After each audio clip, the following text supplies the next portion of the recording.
Update sa patuloy na pag-alboroto ng Bulkang Kanlaon, ating alamin kasama si PHIVOLCS Director Dr. Teresito Bacolcol. Dr. Bacolcol, magandang tanghali po.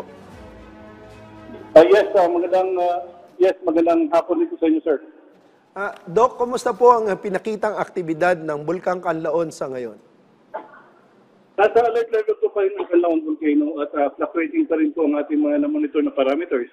For instance, early this week, bumaba po na ang mga naitala nating paglindol from as high as 337 earthquakes last September 11 na naging 5 na lamang ang naitala natin for the past 2 days. Pero for the past 24 hours, tumaas na naman yung number of earthquakes natin, naging 45. So, ganoon din po yung pattern na nakita natin yung sulfur dioxide flux. Maaari niyo po bang ilarawan sa ating mga kababayan yung pagkakaiba po ng volcanic activities ng Bulkang Kanlaon ngayon kung ikukumpara ito noong June 3 eruption po nito? Noong June 3, nagkaroon ng explosive eruption na sinamahan pa ng voluminous at incandescent na umabot ng 5 kilometers. Nagkaroon din ng pyroclastic density current event last June 3 o yung mabilis na rumaragasa sa dalisdis ng bulkan na pinagsama-samang mainit na volcanic gases, ash, and rock fragments. Pero after June 3, hindi na po ito naulit at nakita na lang natin ngayon na may steaming o pagpusok at yung mga na-record natin ng mga volcanic earthquakes at sulfur dioxide flux emission.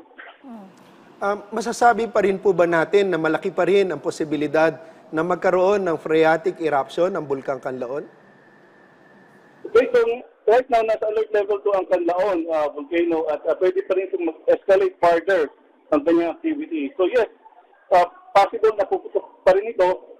For phreatic eruption, posible pa rin. Kahit naman nasa alert level 0, pwede pa rin magkaroon ng phreatic eruption. Kaya ang recommendation natin sa ating mga kababayan na huwag pumasok sa loob ng 4 km permanent danger zone dahil pwedeng magkaroon ng phreatic eruption anytime. Ito naman pong sulfur odor. Anong malalapit na lugar po o barangay ang apektado dito? At may mga health-related incidents na po ba sa mga lugar na ito? Kahapon may sulfuric stench na naamoy sa may barangay Malaiba sa may Canlaon City. But so far, wala naman tayong nakurang report sa may na-hospital dahil nahirapang huminga. Sakali naman po na makalanghap ng asupre o makaranas ng eye irritation dahil sa ibinubugang asupre ng bulkan, ano po ang dapat gawin ng ating mga kababayan? Meron po bang first aid dito? Okay, so kung makalanghap ng asupre, uminom ng maraming tubig para ma-dilute yung asupre kasi yung asupre naman madaling matunaw yan sa tubig. Kung magkaroon ng eye irritation, bandawan ito ng tubig. Now, kung malala na talaga, ang nararamdaman, lalo na sa may mga health conditions like asthma, lung, and other respiratory problems, then they need to see medical doctors. Mensahe nyo na lang po at paalala sa mga kababayan nating apektado ng mga aktibidad ng Bulkang Kanlaon.